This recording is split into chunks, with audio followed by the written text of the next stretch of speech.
안녕하세요. 저는 평범한 30대 후반 남자입니다. 어렸을 적부터 집에서 독립하여 저의 가정을 이루는 것이 제 꿈이었는데요. 알코올 중독에 집에만 오면 큰 소리를 치시는 아버지와 그런 아버지를 미련하게 포기하지 못하고 사시던 어머니를 보며 어머니에 대한 동정심도 가득했지만 반면 왜 매번 끌려다니기만 하는지 이해할 수가 없었습니다. 그런 어머니는 늘 저와 동생들에게 너희들 때문에 참고 사는 거라고 말씀하셨어요. 그래도 평범한 가정에서 자라게 해주기 위해 노력하고 있는 거니 저희들도 얼른 커서 돈을 많이 벌어오는 사람이 되어야 한다는 말씀을 늘 하셨죠.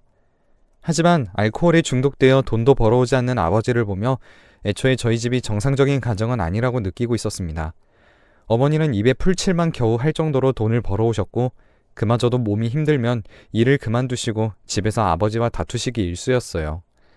그러던 어느 날 저희 동네에서 가장 큰 집에 누군가 이사 온다는 소식에 동네 사람들은 지나가는 척하며 슬쩍 집주인이 누구인지 보고 왔었죠. 인상이 좋은 부부는 그 이후 가정부를 구했고 다들 어떻게 알았는지 가정부를 그렇게 대우를 잘해준다는 이야기에 너도 나도 그 집에서 가정부로 일하고 싶어서 안달이 났었습니다. 저희 어머니도 그중 일부였어요. 그전부터 가정부 경력이 있으셨던 저희 어머니는 그 집에서 일하게 되셨고 어머니는 그 이후로 그 집이 자신의 것이라도 된 것 마냥 종종 그 집 주인들을 자랑하듯이 말씀하곤 하셨습니다. 그 집엔 저와 동갑인 여자아이가 있는데 그렇게 얌전하고 똑부러지는 아이는 처음 봤다며 그 아이의 아버지가 대학 교수라 머리도 쏙 빼닮았다며 얼굴도 이름도 모를 여자아이에 대한 칭찬을 늘어놓으셨어요. 그러다 그 여자아이가 저와 같은 초등학교를 다니는데 이번에 학생회장 선거에 나간다고 하니 어머니께서 더 호들갑을 떠시면서 저에게 그 아이를 뽑아주려며 등 떠미시더라고요. 어린 마음에 친자식인 저보다도 더 예쁨 받는 그 아이가 괜히 미워서 절대 뽑지 않을 거라고 다짐도 했었네요. 그런데 학교가 끝나고 집으로 가는데 교문에서 선거운동을 하더군요. 얼굴을 보자 누가 봐도 부잣집에서 사랑받고 자란 티가 나는 여자아이가 엄청 큰 목소리로 자신을 뽑아달라며 소리치는 모습에 고개를 숙이고 얼른 지나가려는데 갑자기 제 손을 누군가가 잡았습니다. 이번에 회장 선거에 나간다는 그 여자아이는 절 보더니 싱긋 웃으면서 자신을 뽑아달라고 부탁하며 사탕을 쥐어주는 모습에 저도 모르게 당황하여 이런 거 필요 없다며 버럭 화를 내고 집으로 뛰쳐갔네요. 하지만 그 이후로 저를 싫어할 법한데 오히려 저를 마주치면 먼저 인사하며 친절하게 말을 걸어주었습니다. 처음에는 저도 당황스러워 모르는 척도 하고 도망도 갔었지만 어느 순간부터는 저도 인사를 받아주고 함께 이야기를 하며 집으로 가고 있더라고요. 하지만 그 기간도 잠시뿐이었습니다. 그 아이에게 마음을 열고 얼마 지나지 않아 곧 다른 동네로 이사 간다는 소식을 듣게 되었거든요. 중학교부터는 좋은 학군에서 다니게 하려고 학원도 많고 좋은 동네로 이사 간다며 저희 어머니는 편한 직장을 잃었다며 아쉬워하셨죠. 그렇게 그 아이는 떠나버리고 시간이 흘러 저는 지긋지긋한 집을 떠나기 위해 열심히 공부했습니다. 학비도 제대로 내지 못해 혼자서 새벽마다 신문을 돌리고 일찍 학교에 가서 하루 종일 공부만 했어요. 그 덕분에 학원이나 과외를 받는 친구들에게도 뒤지지 않고 좋은 성적을 유지했고 대학교도 좋은 곳으로 합격할 수 있었습니다. 그런데 대학교 합격 증서를 어머니에게 내미니 어머니는 저에게 대학보다는 그냥 얼른 취업해서 동생들 학교 다니는 돈이나 더 보태달라고 하셨어요. 심지어 대학 등록금을 낼 돈도 없으니 그 돈도 알아서 구하라고 하셨습니다. 그 말에 저는 더 이상 참을 수 없었어요. 매번 부모로서의 역할을 하지 않고 저에게 모든 책임을 전가하기 일쑤였던 어머니의 행동에 더 이상 절 찾지 말라고 하고서는 집을 나와버렸습니다. 합격 증서에 쓰여진 전액장학금이라는 부분을 제대로 읽어보시지도 않고 그저 안 된다는 말만 하시는 어머니의 말에 전 다시는 집으로 돌아가지 않겠다고 마음을 먹고 자취방을 구하기 위해 대학교에 들어가기 전까지 공사장을 다니며 악착같이 돈을 벌었네요. 다행히 그동안 신문을 돌리며 조금씩 모아온 돈이 있어서 밤에도 추위에 떨며 잠을 자지는 않아 다행이었습니다. 그리고 겨우 돈을 벌어 학교 근처에 방을 얻을 수 있었어요. 이후 학교에 입학하니 정말 이리저리 모든 것이 다 돈이더라고요. 정말 돈이 너무 없었을 때는 어머니의 말을 듣지 않은 걸 후회도 했습니다. 결국엔 학교 친목 모임은 상상도 못하고 수업이 끝나면 아르바이트로 시간을 보내다 보니 갈수록 수업에도 집중을 못하고 성적도 처음 입학했을 때보다 훨씬 떨어졌었죠. 아무래도 대학교에서는 친목을 통해서 선배들한테 시험 정보들을 얻는데 전 그런 선배들은커녕 친한 동기조차 한 명도 없었으니까요. 결국엔 한 학기가 지나자 성적이 떨어져 전액장학금은 꿈도 꿀 수 없게 되었고 등록금까지 구해가며 학교를 다닐 수가 없어서 결국엔 한 학기 만에 군입대 휴학을 했습니다. 군대를 다녀오니 정말 어떻게 해야 할지 막막하더라고요. 학교를 계속 다니는 게 맞는 일인지 고민 끝에 복학을 결심했습니다. 그렇게 복학을 하고 첫 교양 수업에 들어갔는데 분명 처음 보는 사람이었지만 익숙한 얼굴이 보였습니다. 그러다 교수님이 부르는 출석 이름을 듣고 단번에 누구였는지 알아차렸어요. 바로 어린 시절에 초등학교 학생회장 선거에 나왔던 그 여자아이였습니다. 심지어는 교수님께서 같은 조로 배정해 주셔서 한 학기 내내 함께 조별활동까지 해야 했죠.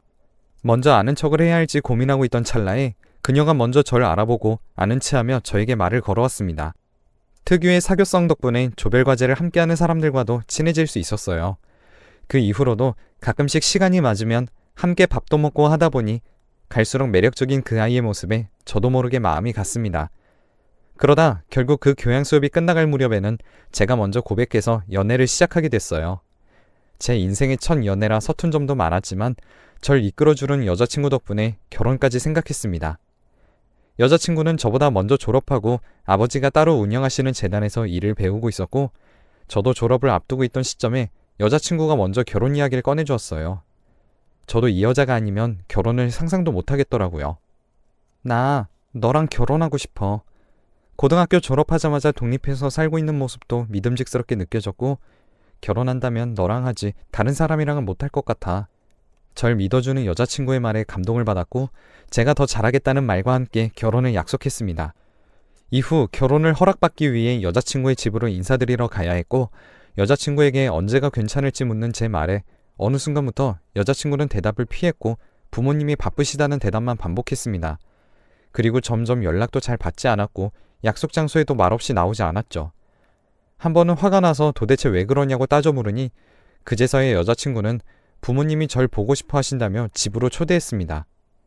갑작스럽게 가게 된 여자친구의 집은 확실히 절 반기는 분위기는 아니었어요. 들어가자마자 차갑게 절 보시는 장인어른과 장모님의 눈빛에 왜 그동안 여자친구가 제 연락을 받지 못했는지 이해가 갔습니다. 자네한테 우리 여진이는 너무 아까운 사람이라는 걸 모르고 있나? 여기 불렀다고 우리가 결혼을 찬성한다는 생각은 하지도 말았으면 좋겠네. 알고 보니 그동안 여자친구는 저와의 결혼을 허락받기 위해 부모님께 저와의 교제 사실을 알렸고 저에 대해서 알게 되신 부모님은 제 배경을 알고 절 반대하시며 저와 연락하거나 만나는 것조차 막아오신 거였습니다. 제가 아직은 가진 것 없이 여진이에 비해 많이 모자란 것도 알고 있습니다. 하지만 졸업하고 더 노력해서 여진이 고생은 절대 안 시킬 자신 있습니다. 그 이후로 전 잘할 수 있다며 여자친구와 함께 설득하려 했지만 결국엔 결혼을 하려면 집안과 모든 인연을 끊고 나가서 살라는 말이 돌아왔죠. 하지만 그 말이 무섭지도 않은지 여자친구는 그대로 제 손을 잡고 그동안 감사했다는 말을 남기고 그 집을 그대로 나왔습니다. 애초에 여자친구는 절 직접 보시면 그래도 부모님의 마음이 돌아서지 않을까 작은 희망을 가지고 그래도 반대하시면 집을 나오겠다는 결단을 했었던 것이었죠.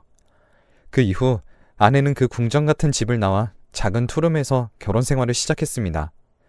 하지만 아내와 행복한 시간을 보내는 중에도 문득문득 장인어른과 장모님이 마음에 늘 걸렸어요. 제가 더 좋은 사람이 된다면 그래도 절 사위로 받아주시고 아내와의 관계도 회복되지 않을까 하는 마음에 좋은 회사에서도 더 높은 곳으로 올라가기 위해 노력에 노력을 거듭했습니다.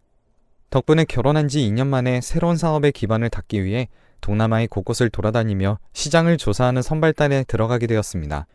2년 동안 해외를 돌아다녀야 하는 부담이 있었지만 다녀오면 팀장이라는 직책은 보장되어 있다는 말에 결국은 잠시 한국을 떠나기로 했죠. 아내는 자신의 회사가 있고 일을 하고 싶어 했기 때문에 저 혼자서 떠나야 했습니다. 어쩔 수 없이 저 혼자 긴 출장을 떠났고 1년에 두어 번씩 한국에 돌아와 아내와 시간을 보냈어요. 혼자 타국에 있으려니 마음은 허전했지만 그래도 아내와 자주 연락도 하고 사진도 많이 보내주어 겨우 버틸 수 있었습니다. 그렇게 겨우 2년을 끝내고 집으로 돌아오던 날 제 인생은 180도 바뀌었습니다. 공항에 마주 나오기로 했던 아내는 코빼기도 보이지 않았고 전화는커녕 집으로 가도 불 꺼진 거실만이 절 반기고 있을 뿐이었죠. 한참을 아내에게 전화를 걸다가 1시간 만에 아내가 전화를 받았습니다. 당신 어디야? 오늘 나 온다고 공항에 마중 나오기로 해놓고 안 나오고. 여기 병원인데요. 지금 아내분이 교통사고로 크게 다치셔서요. 최대한 빨리 오셔서 수술 동의서 작성해 주셔야 하는데 얼마나 걸리시나요?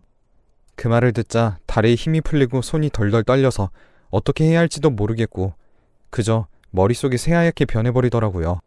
수화기 너머로 얼른 오지 않으면 수술도 못한다는 말에 저는 정신이 번쩍 들어 택시를 잡아타고 병원으로 향했습니다. 병원에 도착하니 장인어른과 장모님도 연락을 받으셨는지 저보다 먼저 도착하셔서 아내는 이미 수술을 받는 중이었습니다. 자네는 뭐 한다고 이제서야 여기로 오는 건가? 여기가 어디라고 뻔뻔하게 와? 너랑 결혼만 안 했어도 우리 여진이 이런 일 겪지도 않았을 텐데. 그 말에 고개를 들 면목이 없어 고개만 푹 숙이고 죄송하다는 말밖에 할 수 없었습니다. 그렇게 수술실 앞에서 수술이 끝나기를 기다렸어요. 10시간이 넘는 수술 끝에 의사가 나와 하는 말은 청천벽력 같았습니다. 아직 의식이 돌아올지도 미지수고 머리가 가장 크게 다쳤는데 신경 손상이 많은 편이라 전신마비까지 생각하고 있으라는 말을 했거든요. 2년 만에 돌아온 한국에서 처음 본 아내의 얼굴은 엉망진창이었습니다. 그 예쁘던 얼굴에는 크고 잦은 상처가 있었고 아내는 눈을 뜰 기미조차 보이지 않았죠. 그렇게 일주일이 지나고 아내가 처음으로 눈을 떴을 때 아내는 움직이지도 못하는 몸을 어떻게든 움직여보려 했지만 결국 자신의 마음대로 되지 않는 몸에 눈물만 주룩주룩 흘렀습니다. 그 모습을 보니 모든 게 정말 제 탓인 것 같아 가슴이 찢어졌어요. 전 아내를 위해 보장되어 있던 팀장 자리를 내려놓고 아내를 간병했습니다. 아내는 사고 때 폐도 손상을 입어 숨조차 쉬기 버거워했습니다. 매번 산소호흡기를 달았다 떼어냈다를 반복했었죠. 그런 아내가 혹시 다시 몸이 괜찮아지지 않을까 하는 희망으로 아내를 돌보았지만 1년이 지나고 2년이 지났었지만 여전히 제자리 걸음이었어요. 그래도 눈 깜빡임으로 저와 의사소통에는 무리가 없어 하루 종일 저와 이야기하며 시간을 보내기도 했었습니다. 하지만 어느 순간부터 아내는 힘에 부치는지 자기를 놓아달라며 눈물을 종종 흘리기 시작했습니다. 저는 그런 아내의 표현을 볼 때마다 못 본 척하며 대화의 주제를 돌렸죠. 지극정성으로 아내를 간호하는 모습에 장인어른과 장모님도 조금씩 저에게 마음을 여는 듯 했습니다. 처음에 병실에서는 저더러 나가라며 화를 내셨지만 제가 아랑곳 않고 아내 옆에 붙어 있으니 장인어른도 처음에는 간병인을 쓰시다 결국엔 저에게 온전히 모든 것을 맡기시고 가끔 병실에서 마주쳐도 밥은 먹었냐며 절 데리고 병원 근처로 함께 밥을 먹으러 나가기도 했어요.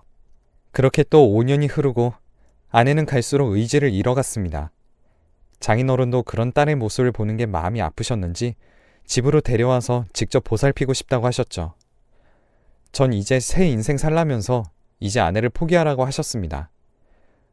자네도 젊은 나이에 너무 많은 시간을 쏟았어. 고맙지만 이제 그만하게. 여진이 남은 인생은 신경 쓰지 말고 이제 자네 인생 살아. 그동안 고마웠네. 전 절대로 안 된다며 다 제 탓이니 앞으로 아내의 인생도 다 제가 책임지고 보살피겠다고 했습니다. 그 모습에 장인어른은 절대로 안 된다며 화도 내시고 모르는 척 저를 등지시기도 하셨지만 결국엔 장모님이 장인어른을 설득하셔서 처갓집에 들어가서 아내를 돌볼 수 있게 되었어요. 하지만 제가 하루 종일 집 밖으로도 안 나가고 아내 옆에만 있으니 집에서 일하시는 분들과 장모님도 조금 불편해 하시더라고요. 차마 저에게 말씀하시지는 못하셨지만 은근히 제가 밖에서 활동도 하시길 바라는 것 같았습니다.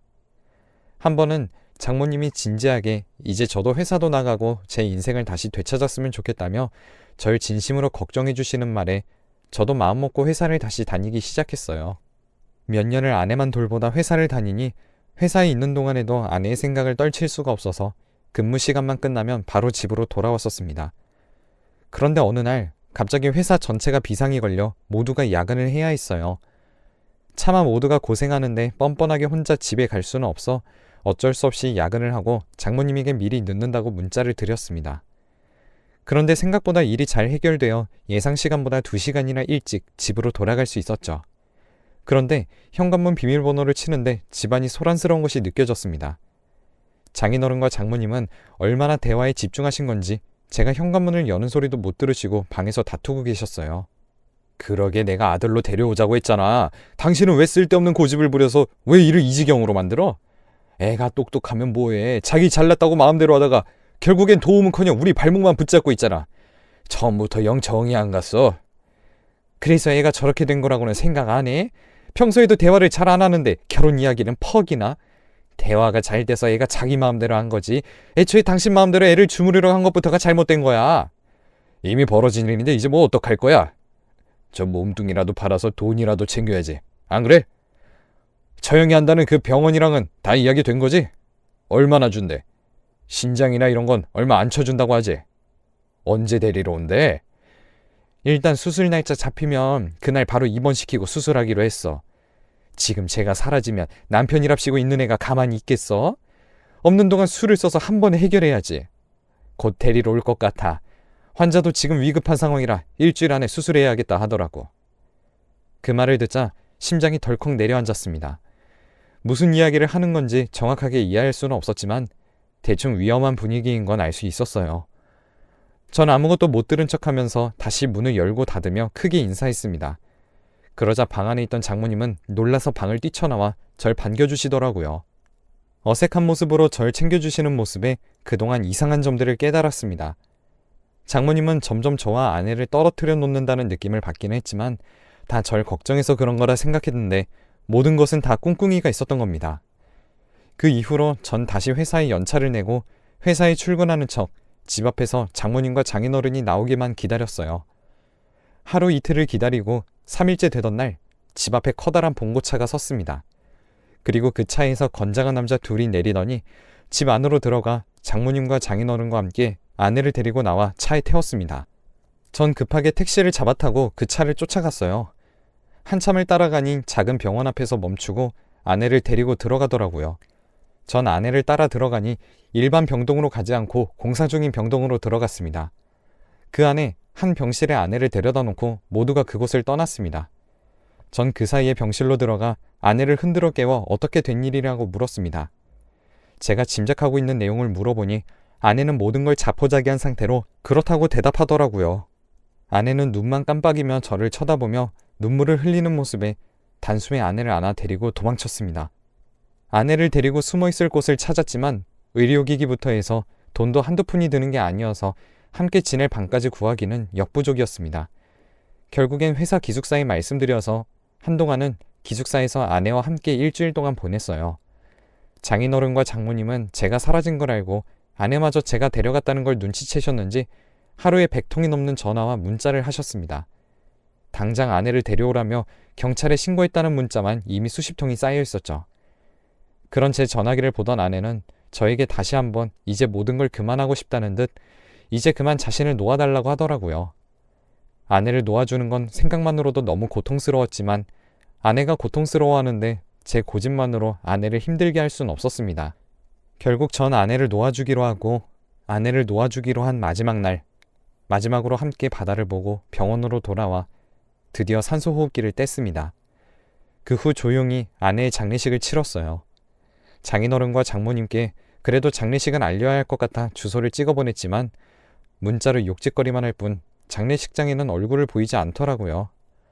전화까지 걸어 어떻게 얼굴도 한번 보이지 않을 수 있냐고 했더니 지금껏 키워준 은혜도 모르는 입양아를 뭐가 예쁘다고 거기까지 가냐며 화를 잔뜩 내고서 전화는 끊겼습니다.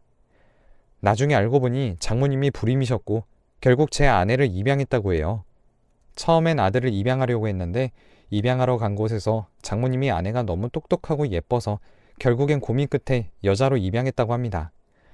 그래서 장인어른은 끝까지 겉으로 보기에 바르고 자랑할 만한 아이로 키워내려고 노력했는데 자기 마음대로 안 되니 장기라도 팔아보려고 한 소름 돋는 계획이었습니다.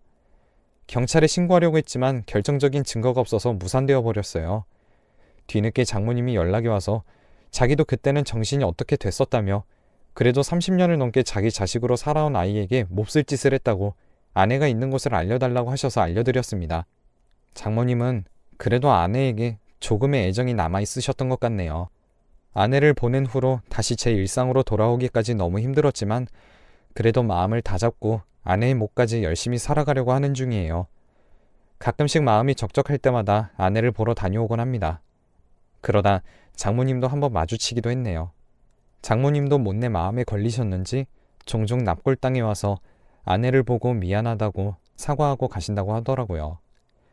그때 마주친 이후로 장모님에게서 이제는 좋은 사람 만나라며 진심으로 저에게 좋은 사람 소개시켜주겠다고 하셨지만 전 괜찮다며 한사코 거절했습니다. 몇 년이 지났지만 아직 아내가 아닌 다른 사람은 너무 먼 이야기 같네요. 가끔씩 아내 꿈에 나와서 평소처럼 같이 지내는 행복한 꿈을 꿉니다.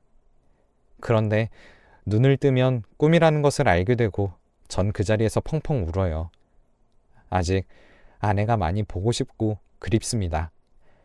아내를 위해서 제가 할 수 있는 건 열심히 사는 거겠죠? 여러분들도 지금 당장 힘든 일이 있더라도 시간이 지나면 조금씩 무뎌지고 익숙해질 수 있을 거라 생각해요. 모두 힘내시길 바라겠습니다. 제 이야기는 여기까지입니다. 들어주셔서 감사해요.